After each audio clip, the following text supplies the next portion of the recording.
تخيل معايا، في شخص حاول يحقق هدفه وفشل، مش مرة ولا 10، ده فشل أكتر من 1000 مرة. الراجل ده هو توماس أديسون، مخترع المصباح الكهربائي. أديسون من كتر المحاولات اللي فشلت، الناس حواليه كانوا بيضحكوا عليه وبيقولوا له أنت عمرك ما هتوصل لحاجة.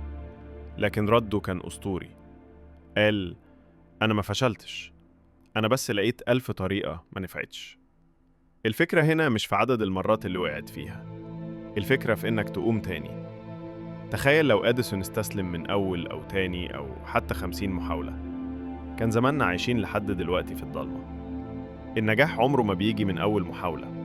حتى في حياتنا اليومية، اللي بيذاكر وما ينجحش من أول مرة مش معناه إنه فاشل، معناه إنه محتاج يغير طريقته.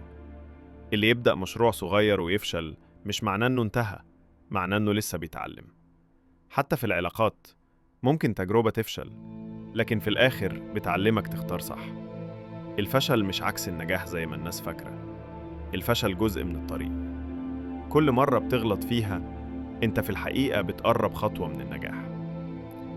خد الموضوع كأنه لعبة، كل محاولة فاشلة بتكشف لك الطريق ده مقفول، جرب طريق تاني. وفي الآخر، الطريق اللي هيفتح معاك هو طريق النجاح. فالمرة الجاية اللي تقع فيها أو تغلط، افتكر أديسون، افتكر إنك مش بتبدأ من الصفر، انت بتبدأ بخبرة جديدة.